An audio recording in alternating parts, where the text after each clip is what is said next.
Hello दोस्तों, welcome to inclusive study center. इस video में आपके सामने यूपीपीसीएस का जो कैलेंडर है 2025 का उसको डिस्कस करूंगा। कब तक कैलेंडर आ रहा है, इसके साथ साथ आरओ एआरओ में कितनी टोटल नंबर ऑफ पोस्ट हो गई है, इसका एग्जाम कब हो रहा है, उसके बारे में डिस्कस करेंगे। और पीसीएस 2024 इसकी प्री की कट ऑफ क्या जाएगी, इसका प्री का रिजल्ट कब कब तक आएगा और मेंस कब तक होगा, इसके बारे में डिस्कस करेंगे। अंत में हम डिस्कस करेंगे 2025 पीसीएस का फ्री कब तक होगा आपका, तो इसके बारे में डिस्कस करेंगे। तो आइए स्टार्ट करते हैं वीडियो को। प्लीज चैनल को शेयर करें, सब्सक्राइब करें, सपोर्ट करें। इसके अलावा बात कर ये इंक्लूसिव डिस्कशन ग्रुप है, आप इसको जरूर ज्वाइन कर लेना।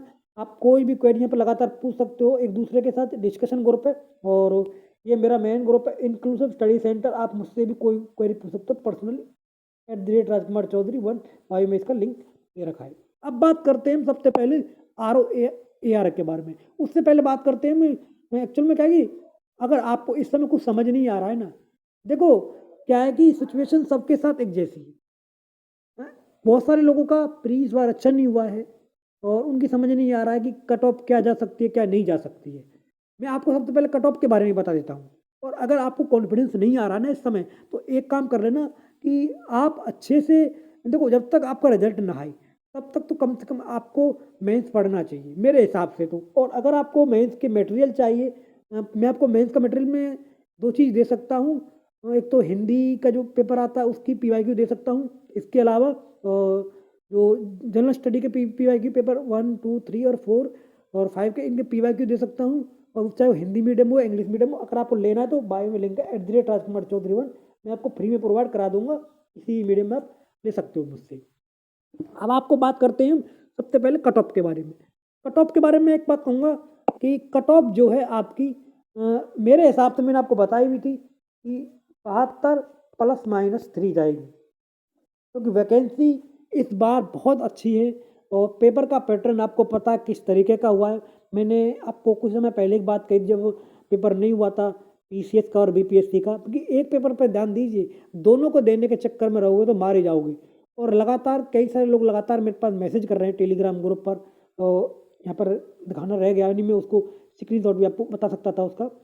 आप मेरे टेलीग्राम को जो डिस्कशन ग्रुप है वहाँ पे आप जाकर चेक कर सकते हो। वहाँ पे लगातार लोग मैसेज कर रहे हैं इस तरह से, और मेरे पास पर्सनली भी मैसेज कर रहे हैं कि हमारा जो पेपर है बीपीएससी के चक्कर में बर्बाद हो गया। कुछ लोग ये कह रहे हैं कि हमारा मेन टारगेट बीपीएससी था और यूपीपीसीएस के चक्कर में बर्बाद हो गई। तो मैंने पहले ही कहा था कि एक पे ध्यान दीजिए, लेकिन 2 नाव में सवारी करने का रिजल्ट तो आप जानते ही किस तरह की चीज़ें होती है। दिसंबर में पेपर हुआ है, 8 दिन पहले बीपीएससी था, तो सब लोगों ने बीपीएससी भी दिया है।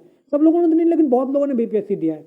और इस बार अटेंडेंस भी काफ़ी कम रही है। इसके अलावा पेपर का पैटर्न बहुत लेंथी पेपर था। पिछली बार से 9 पेज फालतू आए हैं। इतना आसान नहीं होता ये सब चीज़ें कि आप एग्ज़ाम हॉल में जब आप पेपर दे रहे होते हैं तो आपका इतना लेंथी पेपर मिले।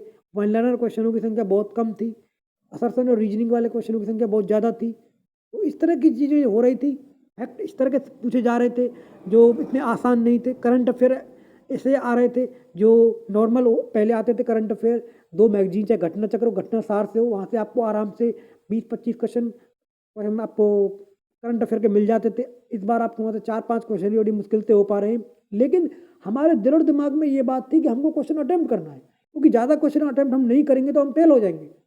अब बहुत सारे लोगों की दिक्कत यही हो गई कि उन्होंने बहुत क्वेश्चन अटेम्प्ट कर दिए और उनके बहुत सारे क्वेश्चन नेगेटिव में चले गए और यूपी स्पेशल से एक भी क्वेश्चन नहीं आया था। मैं आपको एक छोटा सा एग्जांपल बताता हूँ कि घटना चक्र और घटना सार से नॉर्मली जो करंट अफेयर आते थे ना, वो आराम से 20 से 25 क्वेश्चन ऐसे होते थे जहाँ से आप आराम से घटना चक्र और घटना सार को पढ़ के कर सकते थे। लेकिन इस बार 4 से 5 क्वेश्चन ऐसे हैं जो आप घटना चक्र से कर सकते हो, इससे ज़्यादा क्वेश्चन नहीं है। इसके अलावा 5 से 6 क्वेश्चन ऐसे आते थे हर बार पहले जो उत्तर प्रदेश स्पेशल से होते थे। इस बार उत्तर प्रदेश स्पेशल से एक क्वेश्चन नहीं है। तो पहले आपको ये मान लो, जैसे जैसे मान लो पिछली बार अगर आपके 100 क्वेश्चन आए थे ना, इस बार आप उसमें से 25 से 30 क्वेश्चन घटा सकते हो। इस तरह की सिचुएशन हो गई है। तो ये सबके साथ है, कॉन्फिडेंस किसी का भी नहीं आ रहा है। लेकिन नंबर ऑफ वैकेंसी इतनी ज़्यादा है, आपको कट ऑफ इतनी गिरेगी आप सोच भी नहीं सकते हो सपने में। क्योंकि जैसे बहुत सारे लोगों ने यूपीएससी सिविल सर्विस 2023 का जब पेपर हुआ था ना प्री का, उस समय ये बताने की कोशिश की थी कि 88 पे कट ऑफ जाएगी, 85 पे कट ऑफ जाएगी। 90 से कट ऑफ जाएगी, लेकिन कट ऑफ गई थी 75 के आसपास का। तो आप सोच सकते हैं कितनी कट ऑफ गिरी थी। तो पेपर का पैटर्न बहुत इंपॉर्टेंट होता है, जबकि नंबर ऑफ वैकेंसी दोनों बार लगभग सिमिलर थी, और पिछली बार नंबर ऑफ वैकेंसी बहुत कम थी और इस बार नंबर ऑफ वैकेंसी बहुत ज़्यादा है। तो ये मैंने आपको सारी बातें बता दी। जहाँ तक गाइस बात क्वेश्चन के डिलीट होने की है, मैं मुझे जो इन्फॉर्मेशन मिल रही है, मिनिमम आपके 7 से 8 क्वेश्चन ऐसे हैं जो डिलीट होंगे। मिनिमम बता रहा हूँ मैं आपको जनरल स्टडी में, और 2 से 3 क्वेश्चन के आसपास कर ऐसे 3 से 4 क्वेश्चन ऐसे हैं जिनके आंसर आपके चेंज हो सकते हैं। तो ये मुझे इन्फॉर्मेशन मिल रही है जनरल स्टडी में। और टी सेट में भी वही कि 2-3 क्वेश्चन आपके डिलीट हो सकते हैं और 2-3 क्वेश्चन आपके आंसर चेंज हो सकते हैं। तो बहुत सारी चीज़ों में बदलाव आ रहा है। सी सेट भी इस बार इस तरह का आया है जिसने कई सारे लोगों को बर्बाद किया है। इस बार कई सारे लोगों को पर्सनली मैं जानता हूँ जिनके मेरे पास लगातार मैसेज आए हैं कि उनके 80-85 के आसपास का क्वेश्चन बन रहे हैं और वो लोग सी सेट में फेल हो रहे हैं। तो अगर आपके 72 +-3 बन रहे हैं क्वेश्चन, आप भी आराम से पास कर जाओगे और अच्छे से मैथ की तैयारी कीजिए। अब बात करते हैं कैलेंडर के बारे में। कैलेंडर के बारे में एक बात आपको कहूँगा कि आयोग खुद इतना कन्फ्यूज हो गया है, उसकी कुछ समझ नहीं आ रहा है कि हम कैलेंडर मतलब अभी वो एग्जाम डेट ही नहीं डिसाइड कर पा रहा है पूरी तरीके से। अब जो हम आपको एग्जाम डेट दे रहे हैं ना, ये सब एक्सपेक्टेड है, क्योंकि एक्चुअल में क्या है कि पहले क्या हो रहा था कि आयोग में अप्रैल में पेपर ही करा रहे थे, फिर कभी सितंबर में करा रहे थे, कभी अगस्त में करा रहे थे। तो इन एग्जाम डेट पे आयोग में चर्चा चल रही है। फाइनली अभी एग्जाम डेट कोई हुई नहीं है, लेकिन दिक्कत क्या है, हम जैसे लोगों की, हम लोग आपको बता देते हैं कि जो एग्जाम जो आयोग में चर्चा चल रही है, और ये इन्फॉर्मेशन गलत हो जाती है क्योंकि आयोग में ये चीज़ कंप्लीट फाइनल हुई नहीं है। तो आप लोग कहते हो कि हम लोग गलत बताते हैं। अब नहीं बताते हैं तो आप लोग कहते हैं कि आप सब बता नहीं रहे हो, आपको कुछ पता ही नहीं चल रहा, किसी को कुछ भी नहीं पता, सब तुक्का लगा रहे हैं। तो सब लोग अंत में घूम फिर करके हम लोगों को ही ब्लेम कर रहे हैं।